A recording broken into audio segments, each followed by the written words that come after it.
Il y a maintenant 21 ans, un drame s'est déroulé sans jamais que le responsable de ce drame ne soit arrêté. Il y avait des suspects qui avaient le profil de coupable idéal, mais rien n'a permis de pouvoir formellement les confondre. Et avec l'évolution de la police scientifique, on s'est rendu compte qu'il n'avait peut-être rien à voir avec l'affaire, et qu'un prédateur est passé entre les mailles du filet. Avant de commencer, je vous invite à liker la vidéo et à vous abonner, et après on y va, c'est parti.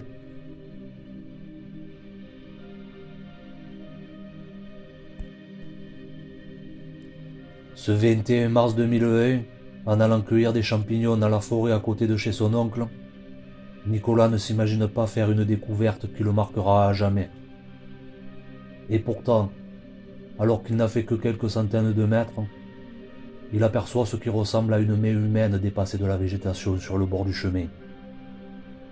N'en croyant pas ses yeux, il décide de s'approcher pour voir de plus près. Et là, c'est le choc. Il n'avait pas rêvé. Un corps humain carbonisé gît là à quelques mètres de lui.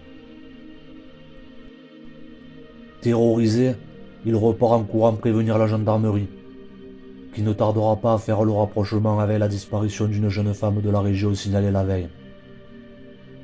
Il ne faudra pas longtemps avant que la victime ne soit formellement identifiée. C'est bien le corps de Magali Part, 19 ans, qui vient d'être retrouvé au pied du UH, sur la commune de Vulbens.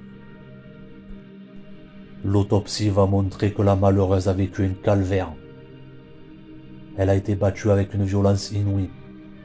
Puis son bourreau a incendié son corps brisé après qu'elle ait rendu son dernier souffle. Mais qui a pu commettre un acte aussi abject? Rien dans la vie de Magali ne pouvait laisser présager qu'elle connaisse une fin si terrible. La jeune femme menait une vie bien tranquille en compagnie de son mari Geoffrey, un ouvrier du bâtiment de 23 ans. Magali travaillait en tant que caissière dans un magasin d'outillage proche d'Ornex, le village où le couple était installé, à quelques dizaines de kilomètres de là où son corps a été retrouvé. L'auteur du crime est-il à rechercher dans l'environnement de Magali? Les enquêteurs le savent. Quand un tel déchaînement de violence est déployé par un meurtrier à l'encontre de sa victime, c'est en général qu'il la connaît et qu'il a accumulé des rancœurs et de la haine contre elle. Si c'est le cas, si c'est un proche de Magali qui lui a ôté la vie, ça ne devrait pas mettre longtemps avant qu'il ne soit identifié. Car lors des premières constatations sur la scène de crime, les gendarmes ont retrouvé de nombreux éléments pouvant permettre de faire avancer l'enquête. Tout d'abord, les enquêteurs ont relevé des traces de pneus sur les lieux. Et ils ont retrouvé un couteau que l'auteur a abandonné derrière lui, planté dans un arbre. Aussi, ils ont retrouvé à proximité un bidon d'essence, qui a peut-être servi à brûler le corps. Mais ils se sont rendus compte que la crémation n'avait pas eu lieu sur place, et que le corps avait donc été déplacé. Grâce aux témoignages des habitants de la ferme toute proche qui ont entendu leur chien aboyer à plusieurs reprises, les gendarmes peuvent établir un créneau horaire situé entre 2h et 5h du matin dans la nuit du 26 au 27 mars, dans lequel le criminel est venu se débarrasser du corps dans le chemin de l'Avanchy. Mais surtout, ils ont retrouvé des mégots près du cadavre. Des mégots de cigarettes de marque marocaine, qui ne sont pas commercialisés en France. On ne les trouve que de l'autre côté de la frontière, en Suisse, à quelques kilomètres de là. Les enquêteurs vont essayer de retracer les derniers instants de la jeune femme. C'est Geoffrey, son mari, qui avait signalé la disparition le lundi soir en début de soirée, car il s'était inquiété de l'absence de Magali en rentrant de son travail vers 18h. Il déclare que le matin même, Magali lui avait préparé son petit déjeuner, et qu'elle lui avait dit vouloir aller acheter à pied des cigarettes à Ferney-Voltaire, un village voisin. Il dit aussi que Magali aurait dû amener avec elle son chien, un bébé Rottweiler de quelques mois, mais qu'elle aurait dû revenir au domicile le déposer, car ce jour-là, Magali travaillait l'après-midi. Geoffrey, en rentrant de son travail, se rendant compte qu'il n'y avait ni le chien ni Magali, il aurait décidé de se rendre au travail de la jeune femme. Sur place, Les autres employés lui ont dit que la jeune femme n'était pas venue travailler. C'est peu de temps après, pris de panique, qu'il aurait décidé de signaler la disparition. Au départ, Geoffrey n'est pas suspecté, car alors qu'il se trouve sur son lieu de travail dans une autre ville, des témoins auraient vu Magali à Saint-Genis-Pouilly, un village de la région.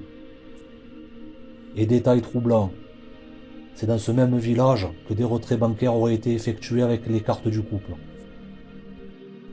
Entre midi et 2, la carte de Magali a été avalée après plusieurs tentatives infructueuses de retrait.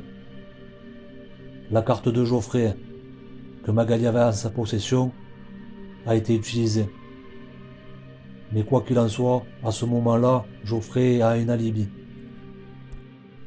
Bizarrement, ce n'est que 4 ans après le crime que les gendarmes se rendent compte que Geoffrey a en réalité un profil inquiétant. L'homme est bagarreur. Et surtout, il a déjà fait de la prison en Suisse pour des violences sur son ex-compagne. Mais dans l'entourage de Magali, d'autres personnes ont des profils inquiétants. Notamment Patrick Part, le propre père de Geoffrey, qui serait également violent et qui abuserait de la bouteille selon certains témoignages. Cet homme, qui est donc le beau-père de Magali, aurait eu un comportement inapproprié avec elle. Il lui aurait fait couler des bains et lui aurait même offert de la lingerie. Il déclare s'être rendu au domicile du couple le matin du 26, mais dit que Magali n'était pas là et qu'il est rentré chez lui en Suisse. On a vu que sur la scène du crime, des cigarettes commercialisées seulement en Suisse ont été retrouvées, et l'homme est fumeur. Il dit ne pas connaître Vulbens, alors qu'il a pourtant vécu à proximité. Plus incriminant, son téléphone borne dans les environs du lieu de découverte du corps. Pour justifier, il dira qu'à ce moment-là, c'est son fils qui avait le téléphone, alors qu'il était en train de rechercher Magali. Plusieurs autres pistes ont été étudiées, notamment celle d'un collègue de travail de la jeune femme, qui avait un comportement inapproprié avec les femmes. Il y a eu la piste des gitans aussi, dont un que Magali connaissait et qu'elle avait croisé peu de temps avant sa mort. Il y a eu la piste des margines, l'ADN trouvé sur les mégots, qui n'a pu être extracté que seulement 19 ans après, n'a pas permis de confondre l'auteur de ce crime atroce. Mais on va le voir, certaines pistes n'ont pas été investiguées et il y a toujours espoir que l'affaire soit résolue un jour.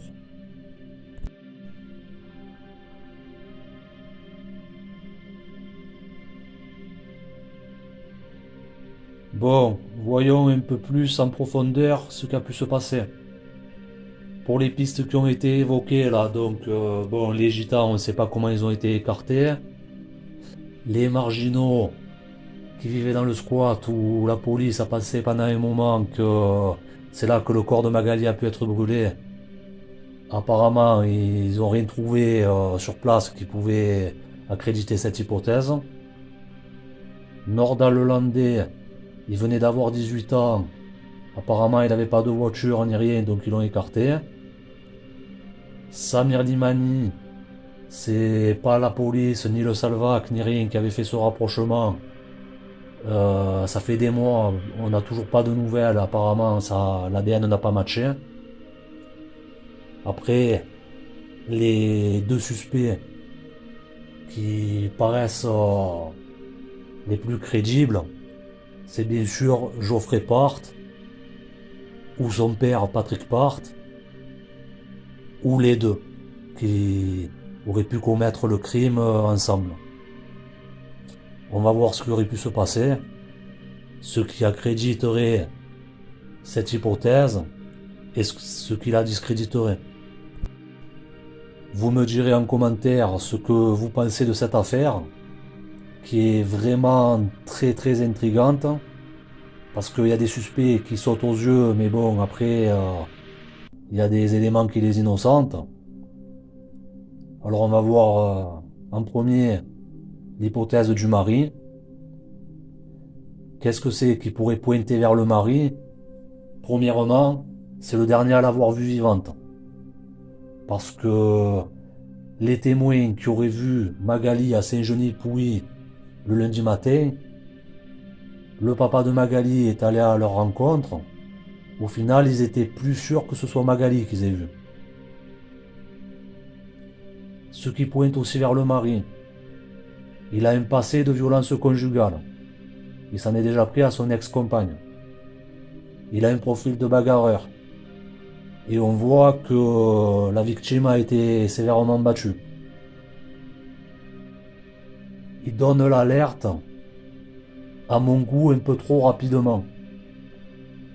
Parce que bon, il rentre du travail à 6 heures. Il appelle direct les parents, la police, etc. au bout de 2 heures.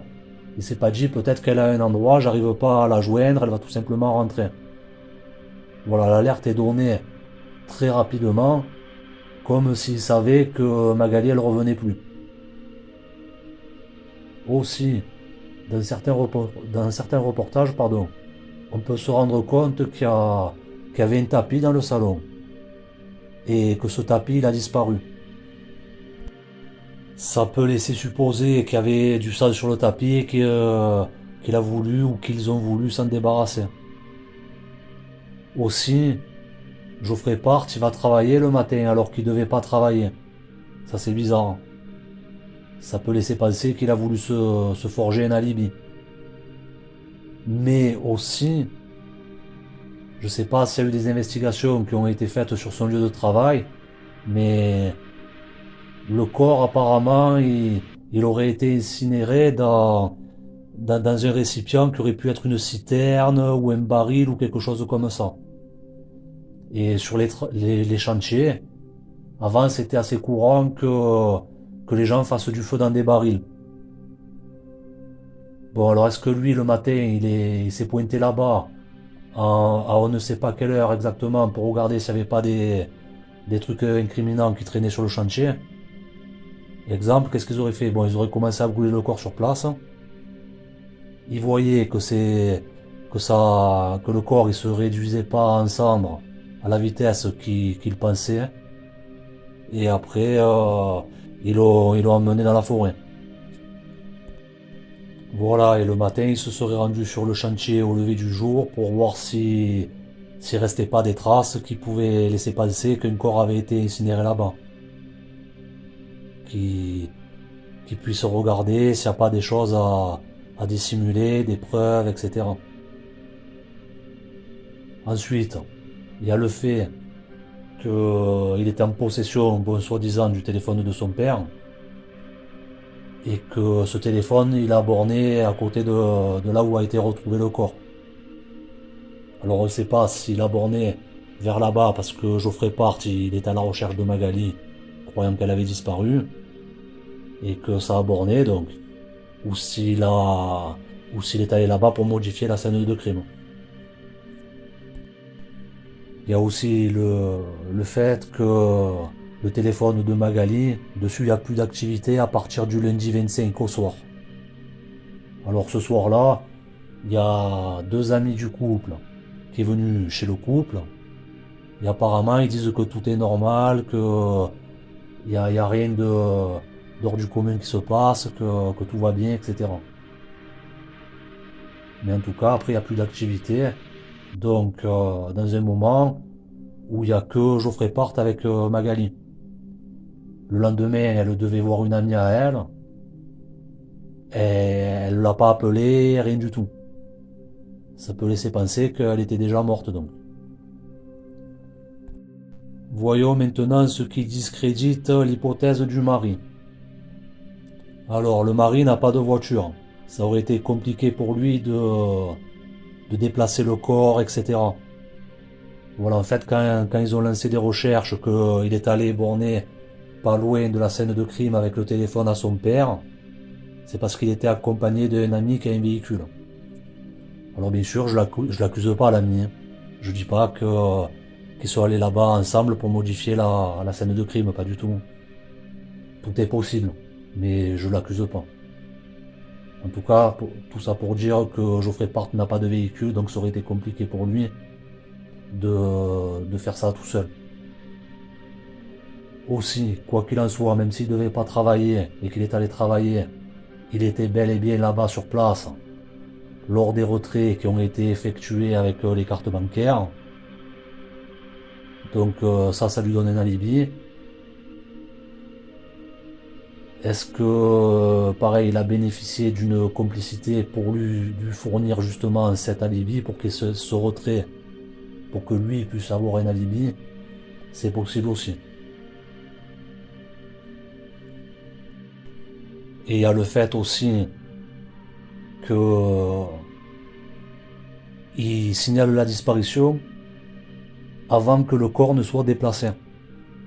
Ça aurait pu, si ça avait été lui qui avait fait le coup, ça aurait pu être très dangereux parce qu'il signale la disparition. D'un coup, il y a la gendarmerie qui se met en branle-bas de combat, les amis, la famille, etc. qui se met en branle-bas de combat, qui commence à chercher Magali de partout. Et lui, d'un coup, il a besoin de déplacer le corps. Ça peut être vraiment embêtant pour lui. Mais en même temps, peut-être qu'il a fait ça, et que d'un coup, il s'est dit, ah mais si d'un coup ils vont chercher là-bas et qu'ils tombent sur le corps, et que c'est là qu'ils l'ont déplacé. Tout est possible. En tout cas, il y a quelque chose qui le discrédite formellement, même si ça a pu être une mise en scène aussi. C'est que l'ADN qui a été retrouvé sur les mégots, il y avait sur un mégot l'ADN de Magali, alors que pourtant elle ne fumait pas des marocaines. Et l'autre ADN sur un autre mégot ne matche pas avec celui de Geoffrey Part. Donc voilà, c'est ça qui écarte cette hypothèse aussi.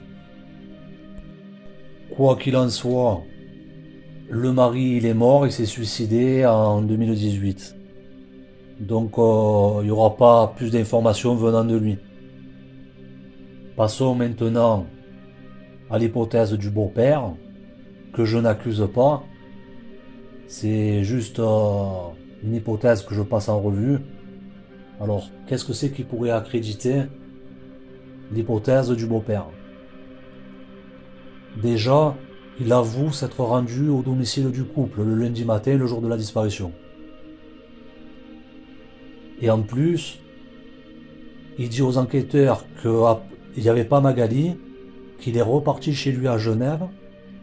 Seulement, il dit qu'il a mis quasiment 2 heures pour faire la route, alors que son domicile, il se situe à même pas une demi-heure. Pour justifier ça, il dit qu'il y avait des embouteillages. Les enquêteurs, ils vérifient, il n'y a pas eu d'embouteillage. Donc ce laps de temps, là, dans son alibi qu'il ne peut pas justifier, ça a pu être le temps où il agresse la victime et où il va cacher le corps, dans un premier lieu. Il y a le fait qu'il revend sa voiture en Tchécoslovaquie. C'est bizarre d'aller vendre sa voiture aussi loin. Alors il faut savoir que dans l'enquête, les véhicules de l'entourage de Magali n'ont pas été... Il n'y a pas eu d'analyse faite dessus. Au début de l'enquête, il y a eu des ratés, et après ça a mis des bâtons dans les roues pour la suite, bien sûr. Donc dans tous les cas, les véhicules n'ont pas été analysés, et lui il avait revendu à l'étranger, donc ça aurait rien donné de toute façon. Il y a le fait que, bon, voilà, il y a des mégots de cigarettes qui sont retrouvés. Ces cigarettes, elles sont vendues qu'en Suisse. Lui, il vient en Suisse. Mais bon, ça c'est léger. Et il y a ce comportement inadéquat avec sa belle-fille. Pourquoi faire couler des bains à sa belle-fille et surtout pourquoi lui offrir de la lingerie? C'est déplacé, il y a quelque chose de pas clair. Voilà. Et ça peut dessiner un mobile pour cette personne-là de tuer Magali. Exemple, il va au domicile, il veut avoir des rapports, ça dégénère et malheureusement Magali perd la vie. C'est une possibilité. Surtout, il faut savoir que le corps a été retrouvé dénudé. Après, bon, un détail que j'ai remarqué, mais c'est peut-être le fruit du hasard, tout simplement. Bon, ce gars là, le beau-père, il est parti à l'étranger après le crime. Et il est parti dans un pays en fait qui n'extrade pas vers les pays où il y a la réclusion criminelle à perpétuité. Donc qu'est-ce qu'il a pu se passer? Il s'est peut-être dit, ici, si je me fais choper, je prends perpétuité. Qu'est-ce que je fais? Je pars au Portugal parce que si je me fais arrêter là-bas, je sais qu'ils m'extradent pas et que ma peine là-bas, elle sera moindre. Voilà, c'est une possibilité aussi. Mais bon, ça c'est... Qu'est-ce que c'est qui discrédite l'hypothèse du beau-père? C'est que il n'est pas en possession du téléphone qui borne près de la scène de crime. Ça, c'est apparemment sûr parce que le père de Magali, il, il a appelé le frère de Geoffrey pour savoir où était Geoffrey. Le frère de Geoffrey lui a dit tu peux le contacter sur le téléphone à mon père parce que mon père il lui a prêté le téléphone. Quand il a appelé sur le téléphone du beau-père, il est bien tombé sur Geoffrey. Et qu'est-ce que c'est qui discrédite l'hypothèse du beau-père aussi? C'est que l'ADN qui a été trouvé sur ces fameux mégots là, il matche pas, tout simplement. Hypothèse suivante, c'est que le père et le fils aient agi ensemble. Alors bon, ça va être impossible ici de démêler le vrai du faux et tout, parce que bien sûr on n'a pas accès au dossier, etc. Mais admettons, voilà, si c'est les deux qui ont agi ensemble, je vous propose une hypothèse, c'est de la fiction, je les accuse pas. Admettons, Magali et Geoffrey se disputent, peut-être à cause de cette histoire de lingerie qui a été offerte à Magali quelques semaines avant son meurtre, lors de son anniversaire. Voilà, ça dégénère, il la frappe, il la tue.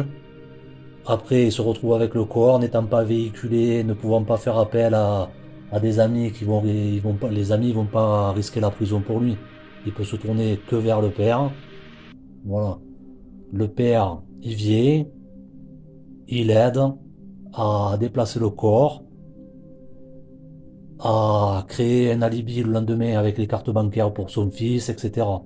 Voilà.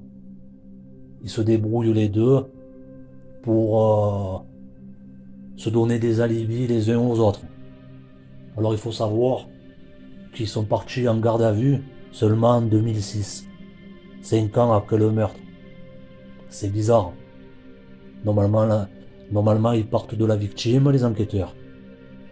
Et ils font des cercles concentriques, l'entourage proche, les amis, les collègues de travail, blablabla, blablabla.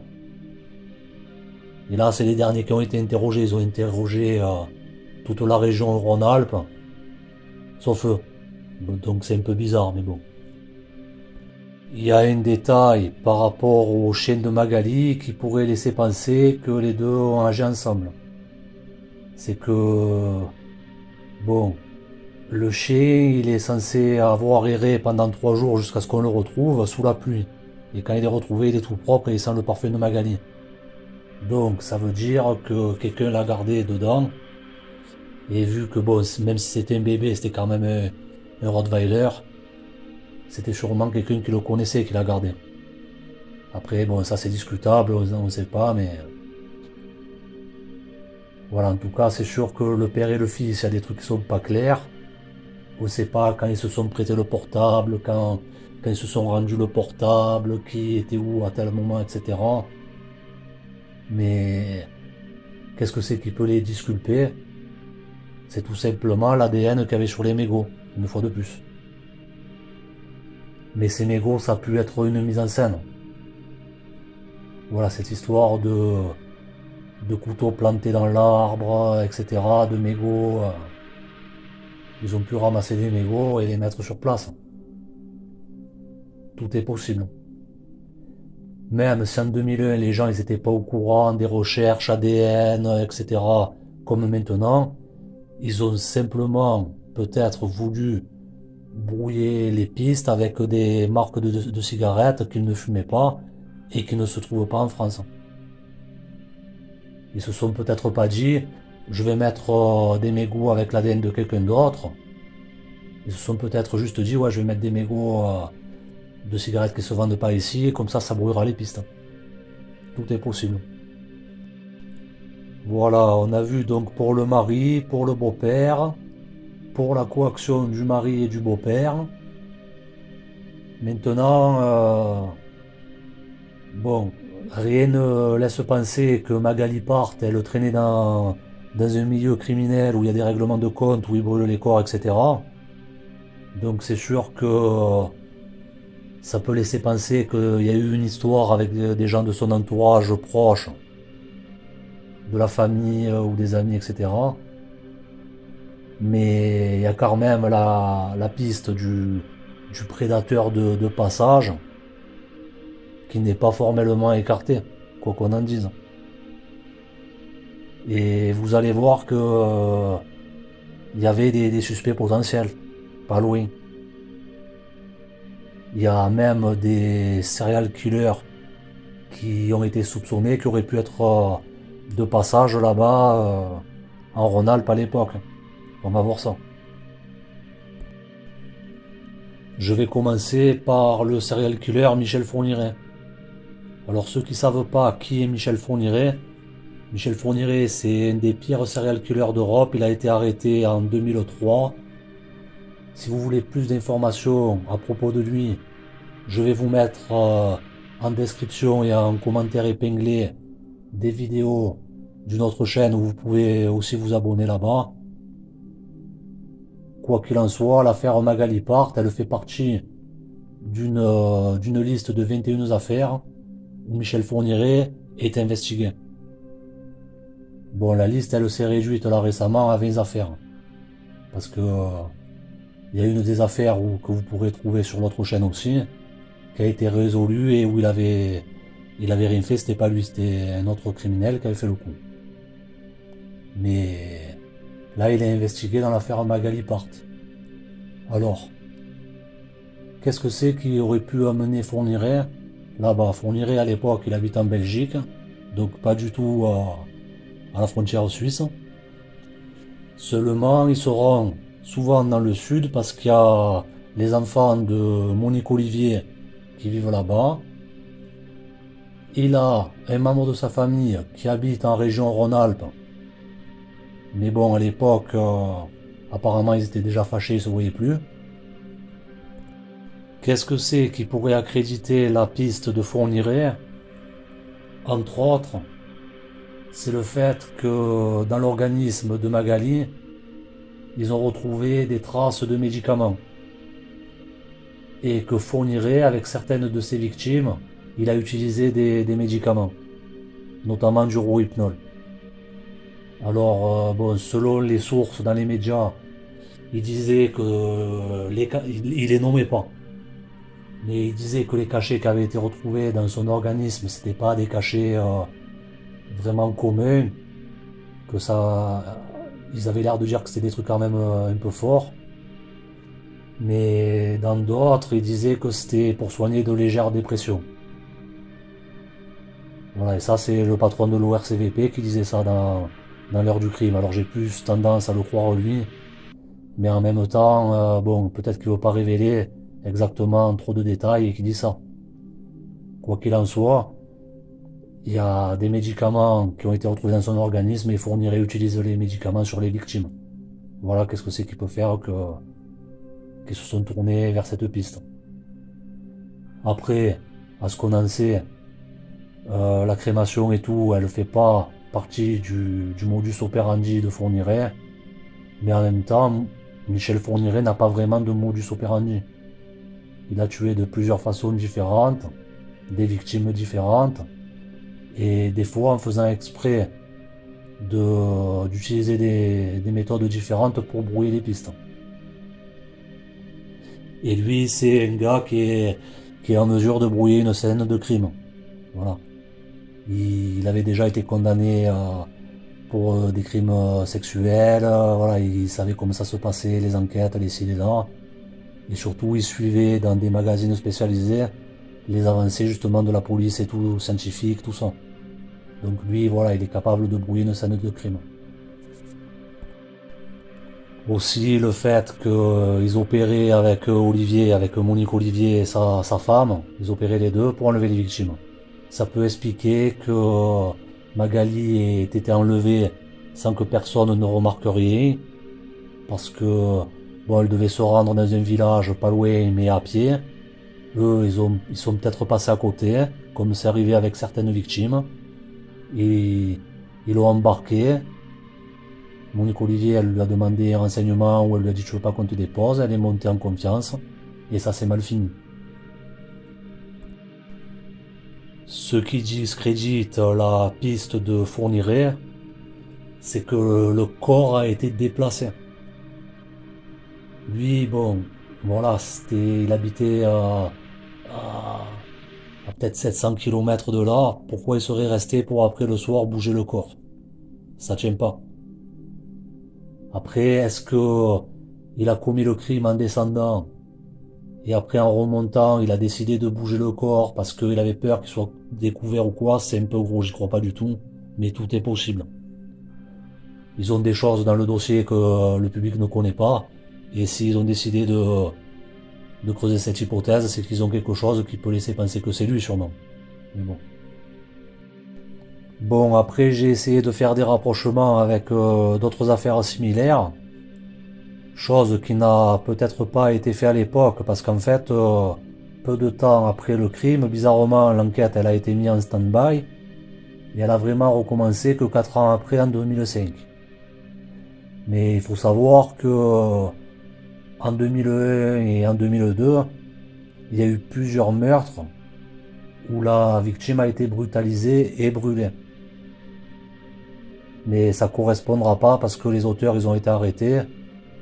Il y avait bon Karine Schaff qui avait été tuée par Stéphane Kraus dans le nord-est. Il y a Elodie Kulik qui avait été tuée en 2002, mais l'ADN ne correspondait pas. Il y avait une affaire qui par contre là était beaucoup plus troublante. C'était le meurtre de Chantal de Chilou, Gilbert de Chilou. Chantal de Chilou, elle est tuée dans des circonstances similaires. Bon, à part que le cadavre n'a pas été déplacé, mais sinon elle est tuée quelques mois après Magali. En août 2001, elle est tuée. Et donc elle est battue, elle est brûlée. L'auteur laisse des mégots sur la scène de crime. Et ça se passe dans la région Rhône-Alpes, à moins de 200 km de là où est retrouvé le corps de Magali. Alors 200 km, ça peut paraître gros, mais pour une affaire comme ça, au final, c'est pas... Voilà, ça reste dans la région et tout. Mais bon, l'auteur a été identifié, et son ADN apparemment n'a pas matché celui qui a été retrouvé sur la scène de crime de Magali. Après, il faut savoir que vraiment pas loin de là où elle a été retrouvée Magali, il y a une jeune fille de 16 ans qui s'appelait Sylvie Tardy qui a été tuée aussi. 3 mois après le meurtre de Magali. Pas dans les mêmes circonstances, certes, mais bon, c'était vraiment à proximité immédiate. C'était à moins de 30 km de Vulbens, là où a été retrouvé le corps de Magali. Voilà, elle avait été tuée par un militaire qui à l'époque était déjà engagé dans l'armée. Il faisait ce service à Canjuers, mais il était originaire de la région là-bas. Et le 14 juillet, lors d'une permission, il est remonté, il a tué cette fille. Je sais pas si ce type il a été investigué. Alors bien sûr, je l'accuse pas. Hein. Mais bon. Et après, j'ai un autre gars. Et alors là, c'est vraiment très intriguant. Et si ça pouvait conduire à la résolution de l'affaire, ce serait vraiment bien. Parce que bon, comme je vous ai dit, il y a Samir Limani qui a été soupçonné parce qu'il habitait pas loin. Mais Samir Limani, bon, lui, le crime qu'il a commis, ça n'a pas l'air d'être un crime sexuel. À l'époque où Magali est morte, c'était un athlète de haut niveau, je pense pas qu'il fumait, même si tout est possible. Mais à cette époque-là, il devait pas fumer et boire des bières comme il le faisait là quand il a tué là, Aurélie Vaquet. Mais c'est surtout qu'il y avait un gars, un psychopathe, qui était encore plus proche de chez Magali. Et je vais vous le faire découvrir. Dans l'hypothèse où ce serait le bonhomme dont je vais vous parler maintenant, ça expliquerait beaucoup de choses. Ça expliquerait les cigarettes suisses, ça expliquerait le fait que le corps ait été déplacé, ça expliquerait que l'ADN n'est pas matché même si lui c'est un criminel connu. Voilà ce type, c'est Fabrice Santamaten. Fabrice Santamaten, il est connu pour avoir tué une éducatrice en septembre 2013. Voilà, il allait sortir d'une peine de prison, il était dans un truc où il y avait des éducateurs qui s'occupaient de sa réinsertion. Et un jour, il a égorgé une éducatrice dans une forêt, à proximité immédiate de Ornex et de Ferney-Voltaire. Voilà. Mais c'est pas tout, vous allez me dire oui, mais 2013, ça faisait déjà 12 ans que Magali elle avait été tuée. Santamaten, il a peut-être aucun rapport avec ça. Mais le problème, c'est que à l'époque du meurtre de Magali, Fabrice Santamaten, c'était un violeur en série et il sévissait à proximité de chez Magali. Voilà. À l'époque, donc Fabrice Santamaten, en 2001, il a 27 ans et il vient de s'en tirer d'une peine de prison pour viol. Parce qu'il avait en fait, en août 99, violé une victime à Ferney-Voltaire, là où devait se rendre Magali. Il avait été attrapé, mais il avait été condamné à 18 mois de prison avec sursis. Donc il avait commis son acte, il s'en était sorti, il devait être dans un sentiment de toute puissance. Et d'ailleurs, il a recommis des faits comme ça en août 2001, quelques mois après le meurtre de Magali, donc toujours à Ferney-Voltaire. Et ce gars, il habite côté suisse, mais vraiment à proximité de Ornex et de Ferney-Voltaire, exactement. Il a habité à Bellevue et à Genève. Voilà. Alors lui, qu'est-ce qu'il a pu se passer? Il est peut-être allé côté français, parce que c'est un Français, mais il vivait en Suisse, mais c'est un Français. Il a peut-être voulu aller côté français, il est tombé sur Magali, qui marchait au bord de la route, ou je ne sais où. Il l'a enlevé, malgré le chien, parce que bon, le chien, oui, c'était un Rottweiler, mais c'était un bébé. Et peut-être qu'il n'a pas fait monter Magali de force, peut-être qu'il lui a dit je t'emmène, qu'elle elle était à pied, qu'elle a dit oui, et que c'est après qu'il y a eu l'agression. Donc il aurait peut-être mené dans l'endroit là où il a commis ces deux viols, sachant que c'était un criminel sexuel, qu'il était déjà connu dans la région pour des faits comme ça, tout ça. Il a peut-être voulu faire disparaître des traces en brûlant le corps. Seulement, le corps ne s'est pas consumé à la vitesse qu'il souhaitait. Et surtout, comme l'endroit où il a mené les victimes, c'est pas très loin de l'aéroport de Genève. Il s'est dit, si ça commence à fumer, ça commence à faire ci, à faire ça, je vais être repéré. Il a peut-être arrêté, mais il voulait pas laisser le corps là-bas, parce qu'il savait que lui, il avait déjà sévi là-bas, qu'il avait été jugé pour ça, et que un rapprochement aurait pu être fait. Donc la nuit, il a déplacé le corps. Voilà, tout simplement. Après, il y a d'autres détails troublants. Il y a le fait qu'au printemps 2001, Fabrice Santamaten, il vient de se faire plaquer par sa copine. Et ce gars, c'est un gars qui est décrit comme un psychopathe. À son procès pour le meurtre de l'éducatrice, les experts ils ont dit qu'il avait un profil de serial killer. Voilà, là il devait avoir la haine d'avoir été plaqué. Ça pourrait expliquer la violence qu'il y a eu envers Magali. Mais surtout, Fabrice Santamaten, c'est un voleur aussi. Il y a une des deux victimes qui l'a violé, il lui a braqué 2500 francs suisses. Et là on sait qu'il y a eu des tentatives de retrait avec des cartes bancaires volées. Donc c'est tous des trucs qui peuvent, qui peuvent mériter un rapprochement. Après vous allez me dire, oui mais lui il est en prison pour meurtre, etc. et l'ADN et blablabla. Alors, à l'époque, son ADN, quand il a été arrêté en 99 pour le viol, l'ADN n'a peut-être pas été prélevé. En 2001, pour le deuxième viol, qui l'a conduit derrière les barreaux pour des années, il n'a peut-être pas été prélevé non plus. Parce que ça marche pas comme on voit dans les films. Il y a plein de manqués, ils les ajoutent pas tous dans les fichiers. Ils les prélèvent pas tous. D'ailleurs, tout à l'heure, je vous ai parlé d'une affaire où Fourniret avait été soupçonné. Une affaire qui était dans la shortlist de 21 affaires. Là. Il faut savoir que le vrai coupable, c'était un violeur en série aussi. Son ADN, il a matché là, en 2021. Mais il aurait dû matcher depuis 2011. Seulement, il n'avait pas été prélevé, alors qu'il avait été arrêté plusieurs fois pour des viols, des agressions sexuelles et tout.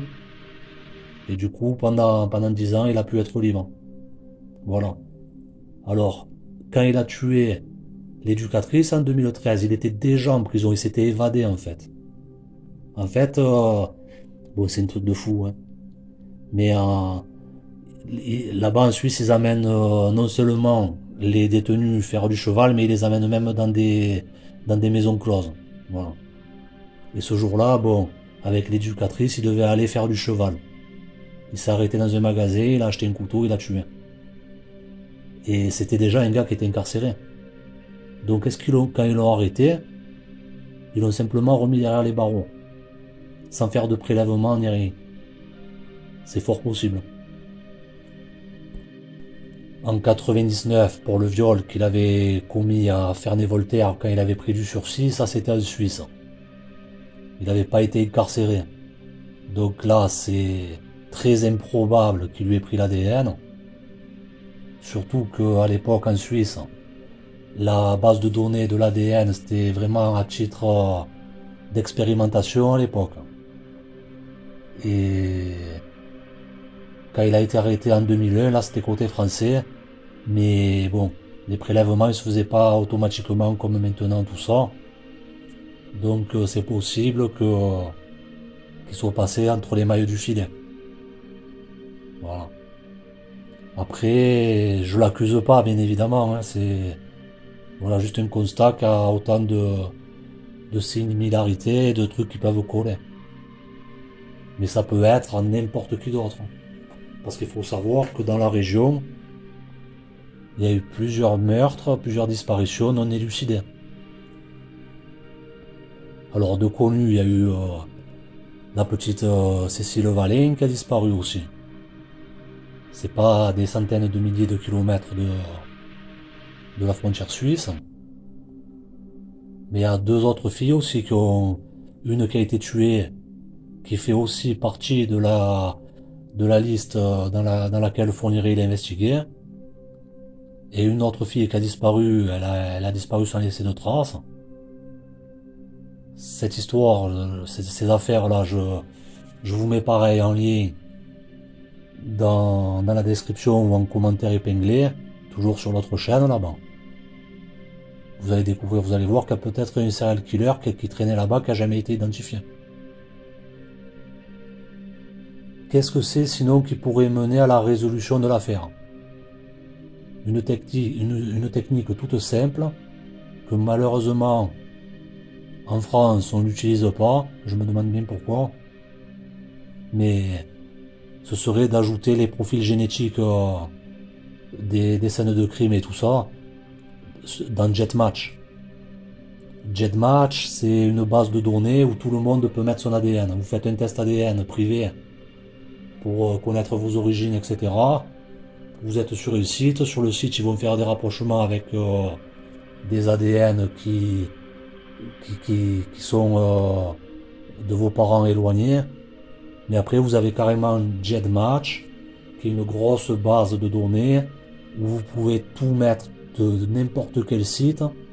La police aux États-Unis mettent déjà les ADN des scènes de crime. Quand ils trouvent un ADN qu'ils n'arrivent pas à l'identifier, ils le mettent sur GEDmatch. Quand ils trouvent des John Doe, des Jane Doe, ils mettent l'ADN dans GEDmatch. Un des plus gros serial killers des États-Unis, il a été arrêté comme ça. Le Golden State Killer. Alors voilà, putain, c'est dommage qu'ils n'utilisent pas des techniques comme ça en France, c'est vraiment dommage. Enfin bref, quoi qu'il en soit, likez la vidéo, abonnez-vous, partagez. Si vous avez des affaires à me soumettre, ça m'arrangerait. Comme ça, voilà, je jetterai un coup d'œil. Si vous avez des affaires qui vous intéressent plus particulièrement, j'essaierai de faire des rapprochements aussi. Et une dernière chose, je m'adresse aux gens qui sont là-bas dans la région où Magali a été tuée. Franchement, il faut que, si vous savez quelque chose, il faut que vous parliez. Voilà, là, ça fait 21 ans que cette pauvre Magali, elle a été tuée. La famille souffre. Donnez-leur la clé de l'énigme. Faut pas que ça reste une affaire non résolue. Pensez-y. Merci beaucoup. Au revoir.